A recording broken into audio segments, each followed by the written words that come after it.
En el nombre del Padre, del Hijo, del Espíritu Santo. Amén. Ven, Espíritu Santo, y llena los corazones de tus fieles y enciende en ellos el fuego de tu amor. Envía tu Espíritu Creador y se renovará la faz de la tierra. Estamos estudiando el Catecismo de la Iglesia Católica, su primera parte, la profesión de la fe, segunda sesión, la profesión de la fe cristiana, capítulo tercero, creo en el Espíritu Santo, artículo noveno, creo en la Santa Iglesia Católica. Estamos ahora en el párrafo cuarto, los fieles de Cristo, jerarquía, laicos, vida consagrada.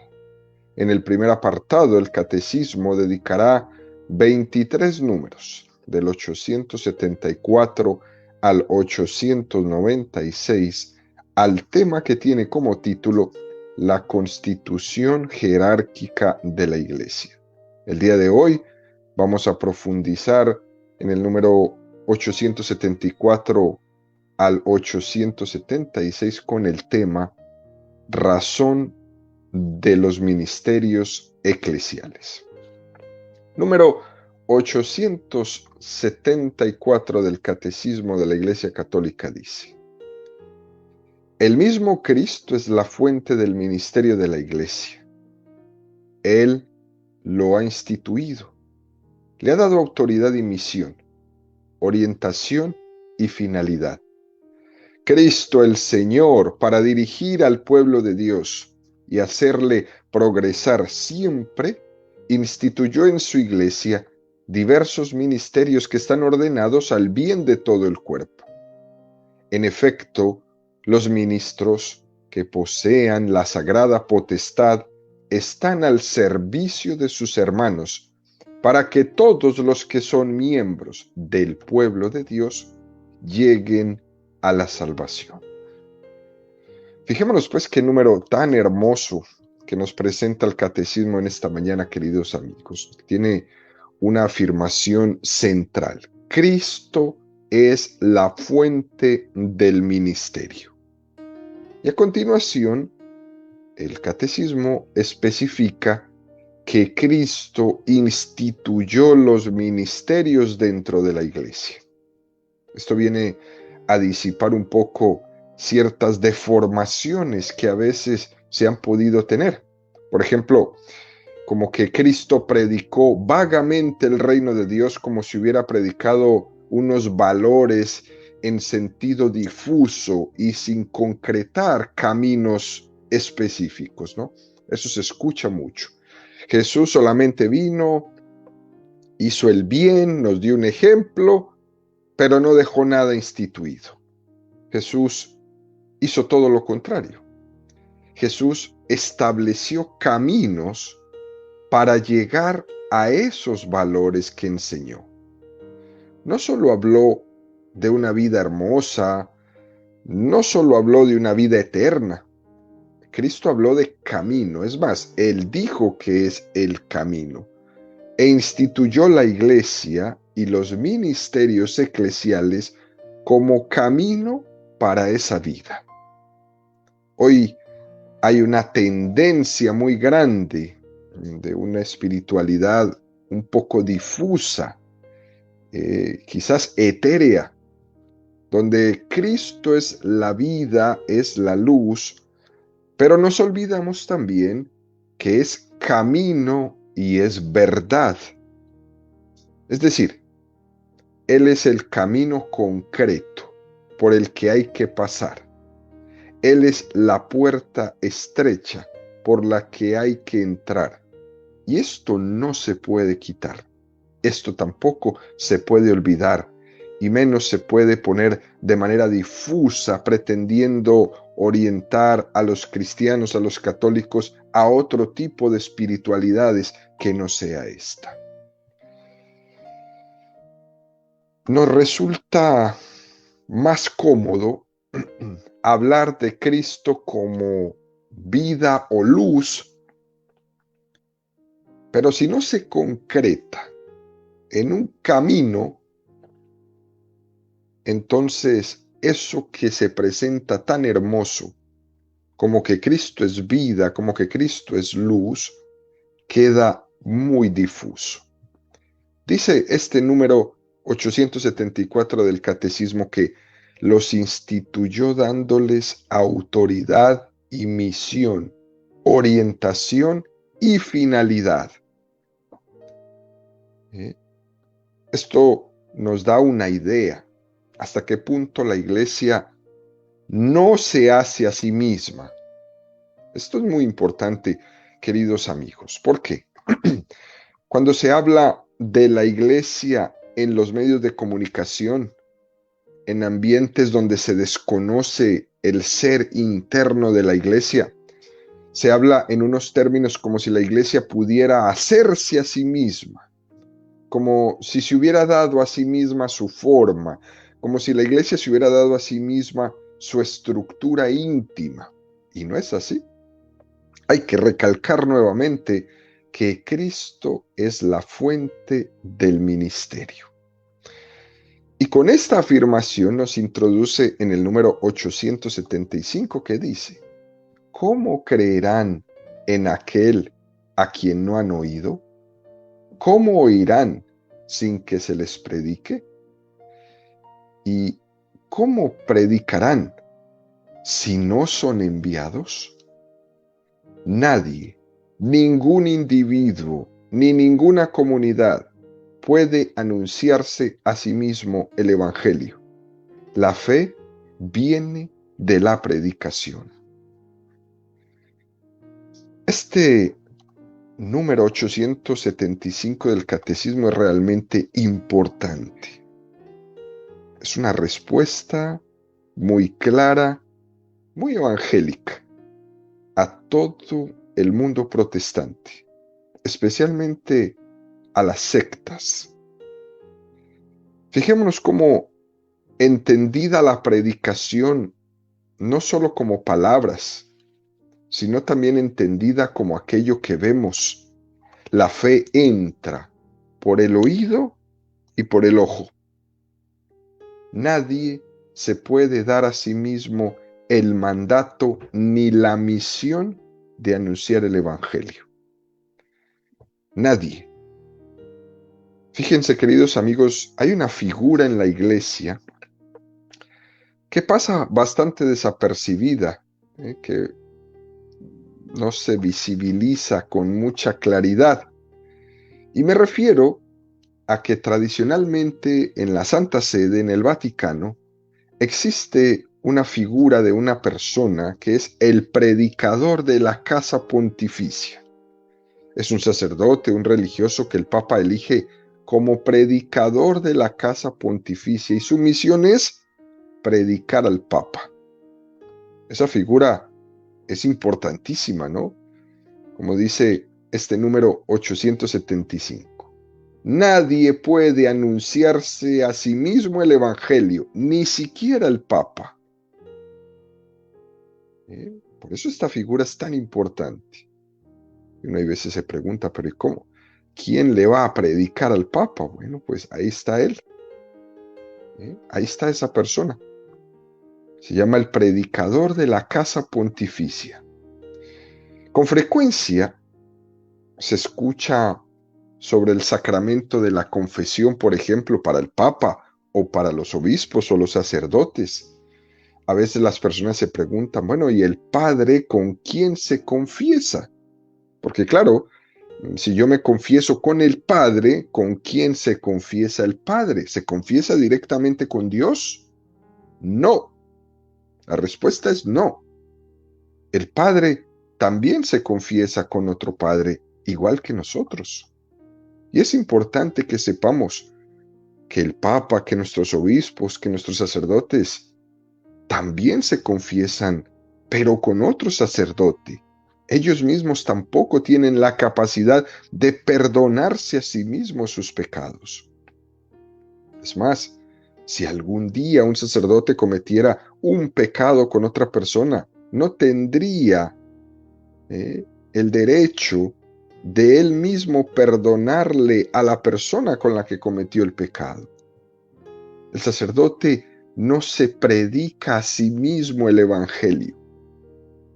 Es repetir otra vez esa frase de San Agustín que la semana pasada estuvimos explicando en la catequesis. Para vosotros soy pastor, pero con vosotros soy oveja. Y fijémonos cómo continúa este número 875 y dice, el enviado del Señor habla y obra no con autoridad propia, sino en virtud de la autoridad de Cristo, no como miembro de la comunidad, sino hablando a ella en nombre de Cristo. Fijémonos cómo el catecismo vuelve a insistir. Aquí nadie se da a sí mismo el mandato ni la misión de anunciar el Evangelio. Si alguien por su cuenta, sin ser enviado, va a predicar sin envío ni mandato, esa misión no tendrá el fruto debido, porque no se ha recibido la misión y el mandato de Cristo. Todos estamos siendo enviados. El predicador es enviado de Cristo, no con autoridad propia, sino en virtud de la autoridad de Cristo. ¿Recuerdan, queridos amigos, el pasaje del Evangelio donde dice, la gente se sorprendía por la forma de hablar de Jesús, porque hablaba con autoridad y no como los escribas y los fariseos? Recordemos que los escribas y los fariseos leían las escrituras, pero no se atrevían a comentarlas con autoridad. Esa misma autoridad es la que Cristo ha dado a los ministros eclesiales, aquellos que han sido enviados y hablan con la autoridad propia de Cristo. Esto nos tiene que dar a nosotros los católicos una seguridad interior en lo que hacemos. A ese que le han encomendado ir a predicar, ir a dirigir un grupo, estar en una escuela. Esto nos tiene que dar seguridad interior a los catequistas que están anunciando la palabra, enseñando la fe a los niños. A pesar de que podemos tener caracteres distintos, muchas veces nos da miedo, así como pasaba a los profetas en el Antiguo Testamento, que se caracterizaban algunos de ellos por tener un carácter tímido. Y Dios les decía, ¿a dónde iré yo? Mira que soy hombre débil y de pocos años. Y Dios les decía, tú ve y diles lo que yo te diga a ti. No les tengas miedo, porque si no, yo te meteré miedo de ellos. Una expresión preciosa esta que nos regala la Sagrada Escritura. Tú ve y diles, tú ve y enséñales, tú ve y da esa catequesis, tú entra a ese salón, agarra a esos jóvenes, predícales, no importa que te tiemblen las piernas y que te suden las manos. Tú ve y diles lo que yo te digo a ti y no les tengas miedo, porque si no, yo te meteré miedo de ellos. Y esto nos introduce a la siguiente parte de este número del catecismo que dice, estos ministros no hablan como miembros de la comunidad o como delegados, sino que hablan en nombre de Jesucristo. Si un no ministro fuera delegado o representante de la comunidad, sus palabras no estarían revestidas de ese poder. Fijémonos cómo en la estructura de la iglesia, en las parroquias, existen, por ejemplo, los llamados consejos parroquiales. Son grupos de personas que forman un consejo para ayudarle al párroco en la tarea de dirigir la parroquia. Fijémonos que se trata de un consejo parroquial. La palabra consejo quiere decir consejo al párroco, pero no es una asamblea parroquial en el sentido de que las cosas se decidan por votación. El sacerdote no es un delegado. El sacerdote es un ministro de Cristo. El sacerdote católico no es nombrado ni es destituido por los votos de una asamblea. Es mandado, es enviado por el obispo, sucesor de los apóstoles, a esa parroquia, a esa comunidad, para ser pastor. Si no fuera enviado, seríamos protestantes. ¿Por qué? Porque entonces es la comunidad la que vota si puedo estar o no puedo estar. Y si ya no votan por mí, me corren. Seríamos protestantes. Pero los sacerdotes católicos no son delegados, son ministros de Cristo. Y están en esa parroquia y están en esos lugares enviados. Nadie puede conferirse a sí mismo la gracia. Ella debe ser dada y ofrecida. Y eso supone ministros de la gracia, autorizados y habilitados por parte de Cristo para eso.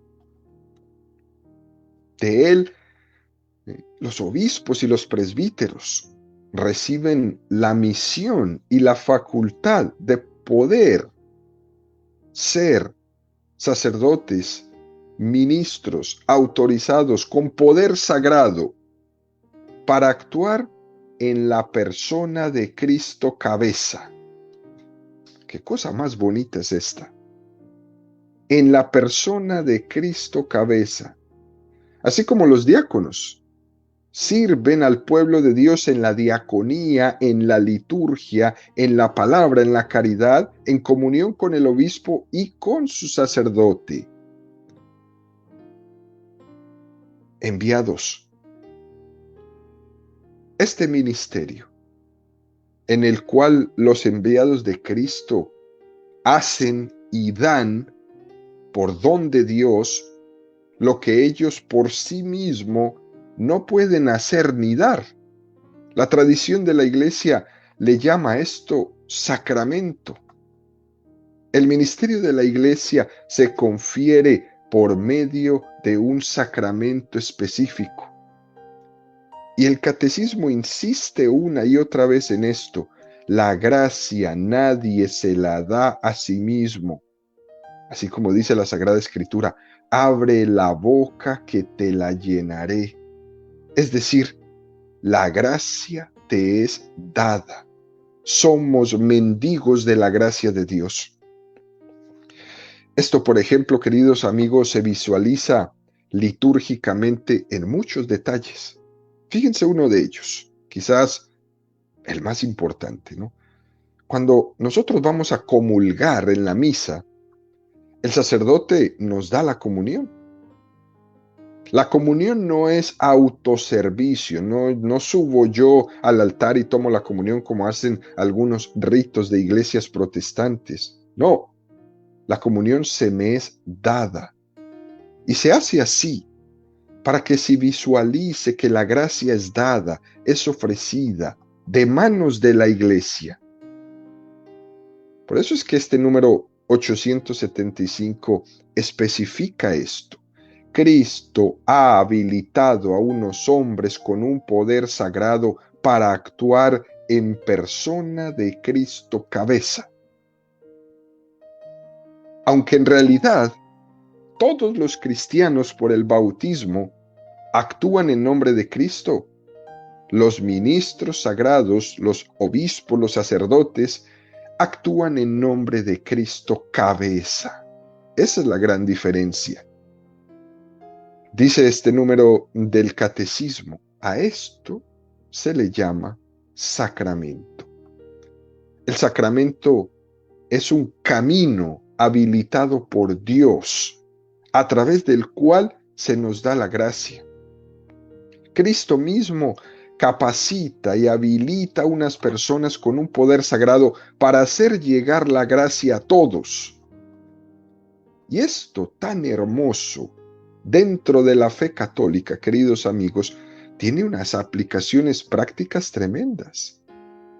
Muchas veces hemos escuchado, bueno, yo ya me he confesado con Dios por mi cuenta.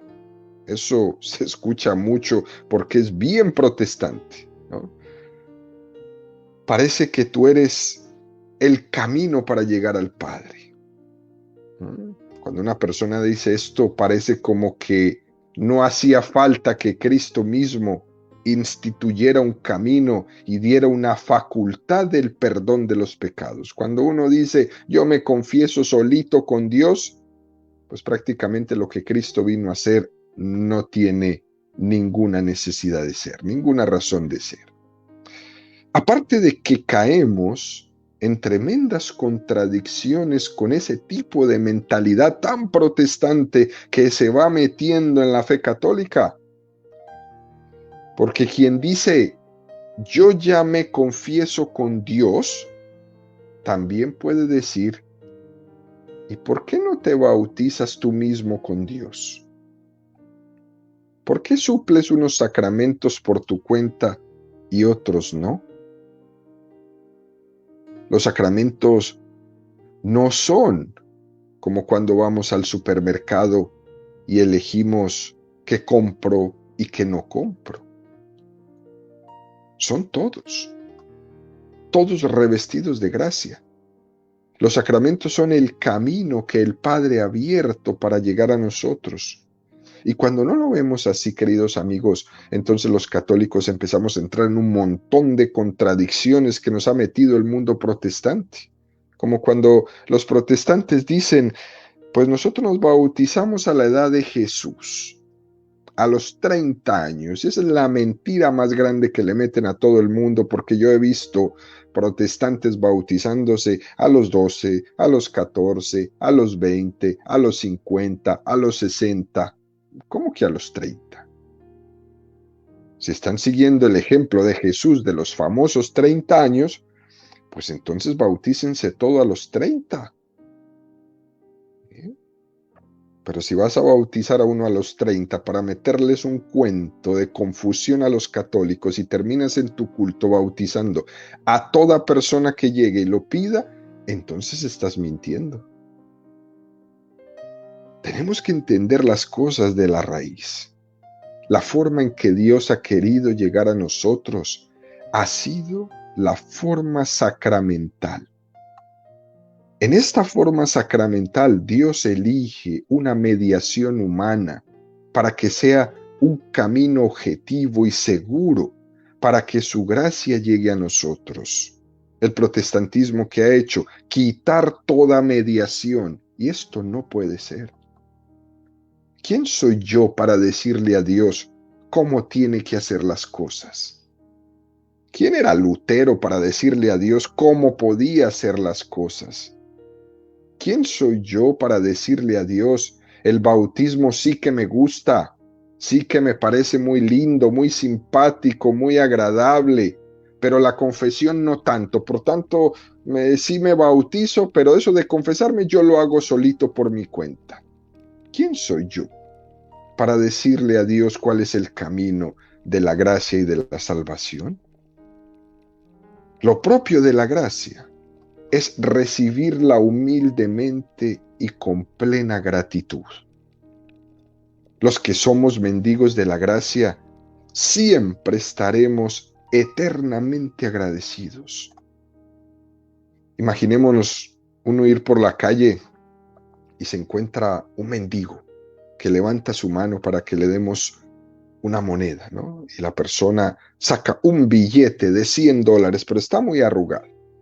Y se lo entrega al mendigo en las manos y el mendigo va a ver el billete y le dice, no, no me gusta este billete porque está muy arrugado. Así hacemos nosotros algunas veces.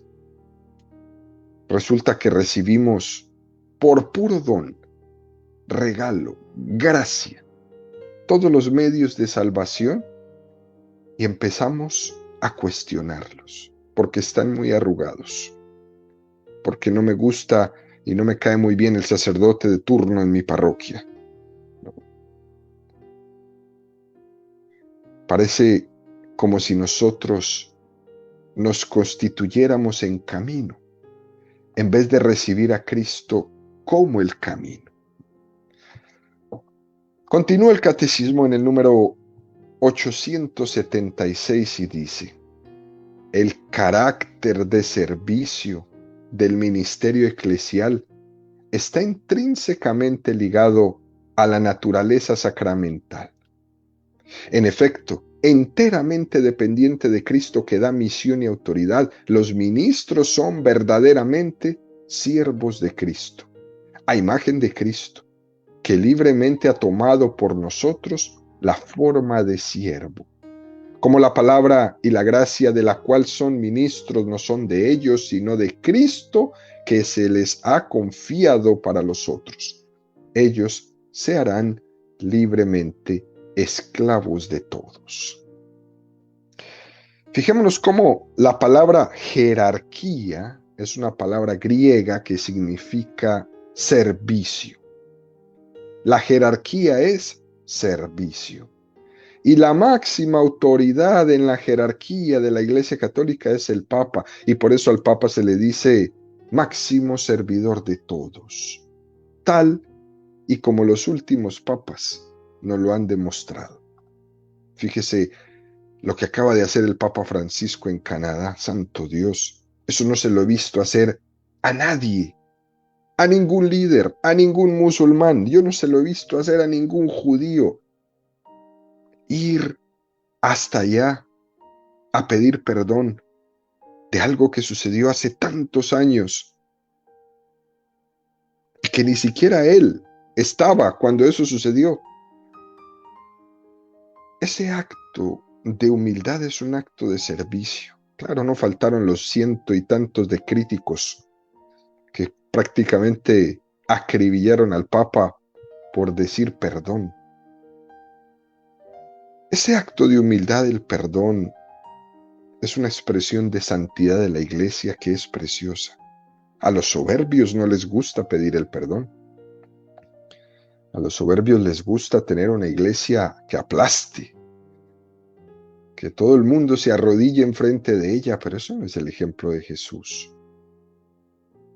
Cristo lavando los pies después de la última cena a los apóstoles. Pedro que se negaba y que Jesús casi le obliga, ¿no?, a dejarse lavar los pies. Si yo soy el maestro y hago esto con vosotros, hacer esto entre vosotros. Jesús nos enseña a traducir ese ministerio.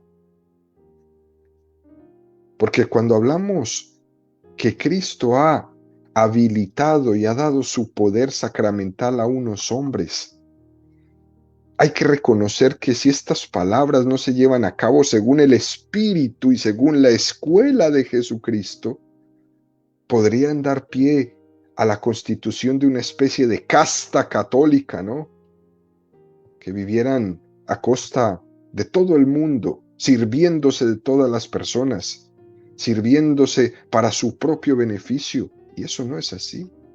Ese no es el ejemplo de Jesús. Y este peligro existe en la iglesia.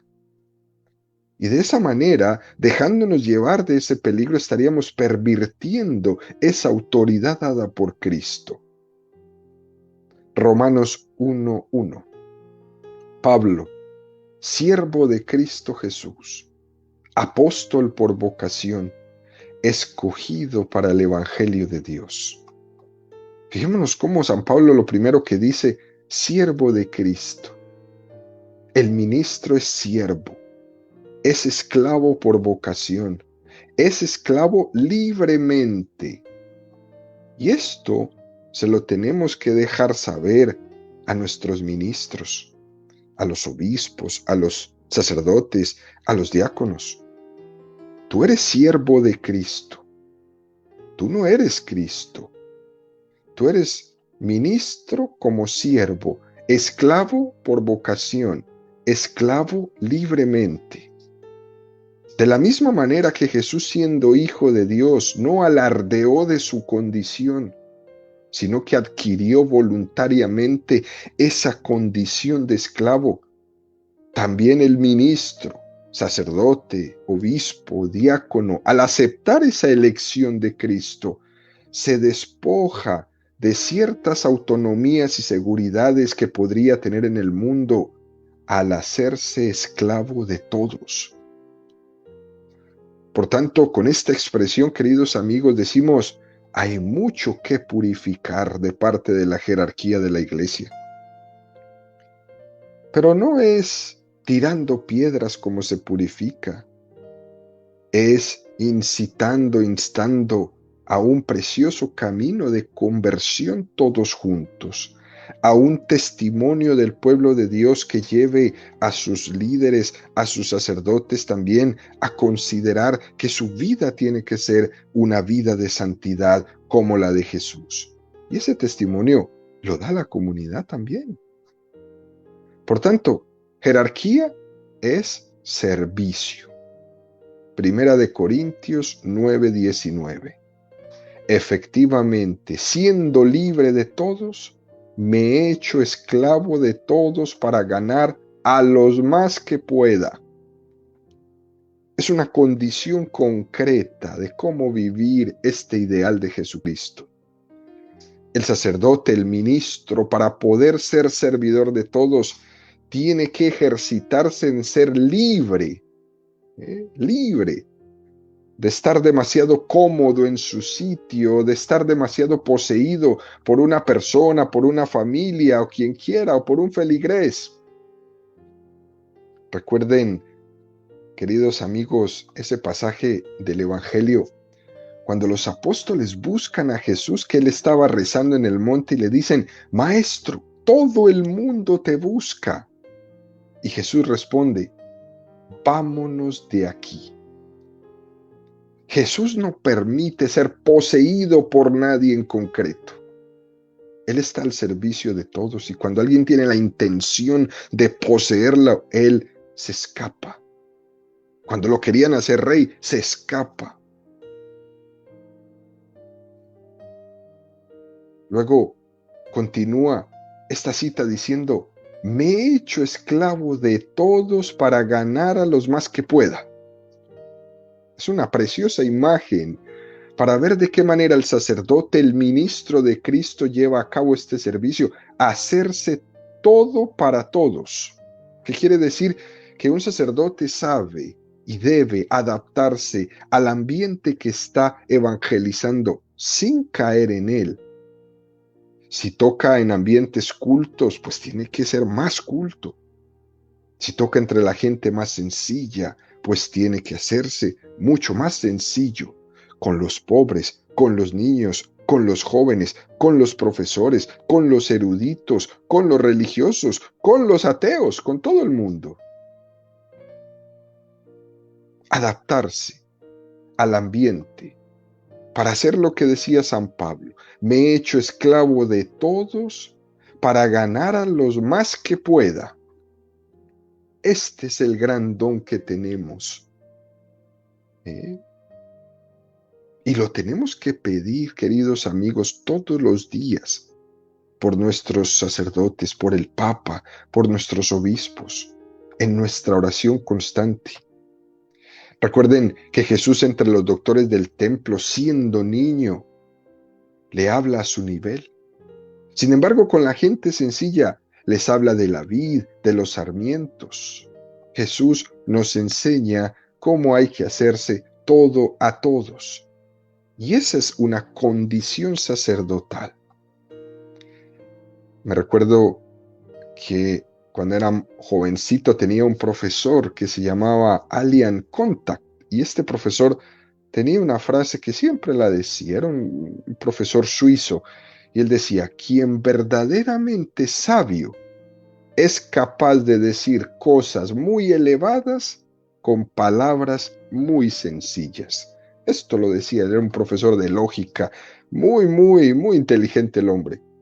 Quien verdaderamente sabio es capaz de decir cosas muy elevadas con palabras muy sencillas.